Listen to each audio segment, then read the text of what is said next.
Hello student, आप सभी का एमडी टेक्निकल क्लासेस में बहुत बहुत स्वागत है। बच्चा लोग, आप लोग ने एक चीज को कई बार नोटिस किया होगा कि जब भी कोई संस्था, कोई ऑर्गेनाइजेशन एग्जाम डेट को रिलीज करती है तो वो वहां पास एक टेंटेटिव वर्ड जरूर ऐड करती है।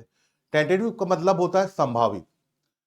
तो जैसा कि आप लोग ने देखा कि 2 दिन पहले ही 7 जनवरी को रेलवे ने back to back different types के पोस्ट के एग्जाम के डेट को रिलीज किया। अब बात आती है कि ये जो टेंटेटिव या संभावित जो शब्द है इसको क्यों जोड़ा जाता है। तो उसका मेन रीजन ये होता है कि एग्जाम से पहले कुछ चीजें ऐसी हो सकती हैं जिसके कारण जो एग्जाम की डेट है वो आगे पीछे किया जा सके।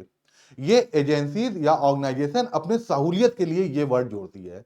अब आप कहोगे सर जी ये सब तो ठीक है, लेकिन आप ये बातें हम लोग क्यों बता रहे हैं।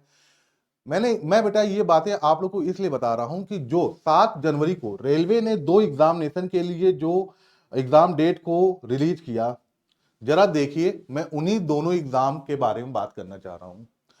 पहला एग्जाम अगर मैं बात करूं तो वो होता है बेटा एएलपी, असिस्टेंट लोको पायलट का। अगर मैं बात करूं कि इस एग्जाम में कौन कौन से स्टूडेंट एलिजिबल होते हैं, तो एएलपी के लिए बेटा जो स्टूडेंट जिन्होंने आईटीआई कर रखा है या जिन्होंने डिप्लोमा कर रखा है या जिनके पास डिग्री है बीटेक या बीई की, बीटेक या बीई की, ये सारे बच्चे एलिजिबल होते हैं आपके एएलपी में। और बात करें अगर हम दूसरी जो नोटिस उनकी आई आरआरबी जेई की, उसके एग्जाम डेट की अगर बात करें, मैं एग्जाम डेट पे आ रहा हूं क्योंकि मेन उद्देश्य वही है। लेकिन अगर बात करें कि इस पोस्ट के लिए कौन कौन से स्टूडेंट एलिजिबल होते हैं आरआरबी जेई में, तो मैं अगर बात करूं तो डिप्लोमा और बीटेक के बच्चे यहाँ एलिजिबल होते हैं। मोटा मोटा मैं आपको ये बताना चाहता हूं, चाहे एग्जाम एएलपी का हो चाहे एग्जाम आपका आरआरबी जेई का हो, बहुत से ऐसे स्टूडेंट होंगे जो कि डिप्लोमा और बीटेक के होंगे जिन्होंने इन दोनों एग्जाम के लिए, दोनों पोस्ट के लिए फॉर्म को भरा होगा। फॉर्म को भरा होगा इसका मतलब तैयारी कर रहे होंगे, तैयारी करेंगे पेपर देंगे। और फॉर्म भरना, तैयारी करना, इसके पीछे यही होता है कि हमें कैसे भी इस पोस्ट की या ये वैकेंसी में नौकरी हमारी लग जाए। अब जरा बात करते हैं जो एग्जाम डेट इन्होंने एएलपी के लिए रिलीज किया, जरा देखिए वो क्या है। 16 जनवरी से 16 फरवरी से लेके 18 फरवरी तक। अब बात करते हैं यहां पर जेई की, देखिए तो आरआरबी जेई की डेट जो उन्होंने दी है सीबीटी 1 की एग्जाम की, वो उन्होंने दी है 19-20 फरवरी, और एक और डेट इसमें है 3 मार्च को। 3 मार्च वाला अभी इतना तो नहीं परेशान करेगा, पर जरा गौर करिए यहां पास 19 और 20 फरवरी को जो इन्होंने डेट दिया है सीबीटी 1 आरआरबी जेई का और एएलपी का जो सीबीटी 1 का एग्जाम है, वहां पास देखिए तो डेट क्या है भाई, 16 से लेकर 18। अब देखिए एएलपी का एग्जाम की लास्ट डेट है 18 फरवरी, और जेई की डेट की फर्स्ट जेई एग्जाम की पहली डेट जो है वो है 19।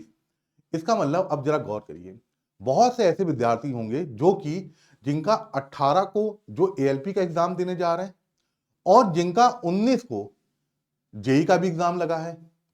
ऐसा भी हो सकता है कि इन स्टूडेंट का एग्जाम सेंटर या एग्जाम सिटी अलग अलग हो। तो क्या ये पॉसिबल है? बात यहाँ पॉसिबिलिटी की नहीं होती, बात यहाँ फिजिबिलिटी की होती है।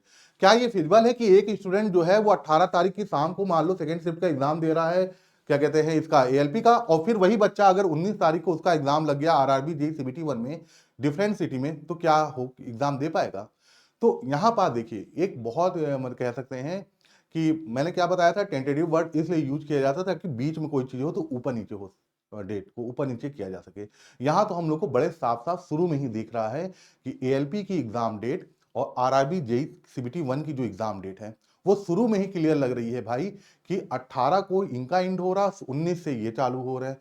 सेम बच्चा बेटा, बस आईटीआई वाले बच्चे को हटा दो तो डिप्लोमा बीटेक का बच्चा एएलपी भी अप्लाई करता है और जेई के लिए भी अप्लाई करता है। तो क्या ये पॉसिबल हो पाएगा एक बच्चे के लिए जिसका 18 को पेपर है और जिसका 19 का भी पेपर है?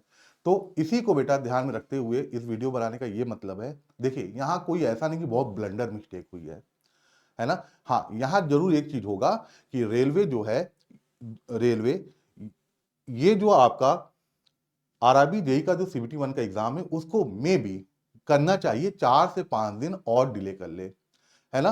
4 से 5 दिन अगर ये डिले कर लेंगे अपने क्या कहते हैं सीबीटी 1 का आरआरबी जेई का, तो फिर बच्चों को कोई दिक्कत नहीं होगी। जो बच्चा 18 को एएलपी का एग्जाम देगा वो बड़े आसानी से 3 4 5 6 दिन बाद वो जेई का भी एग्जाम दे सकता है। तो अभी फिलहाल यही देखने को लग रहा, और उम्मीद है बेटा कि ये एग्जाम डेट जो है आगे चल के आप लोग को कुछ आगे होते हुए दिखेनी चाहिए, है ना। क्योंकि 2024 में भी ऐसे ही कुछ एग्जाम एक दूसरे से क्लैश कर रहे थे, जिनको डेट को लेके कुछ एग्जाम को आगे पीछे किया गया था।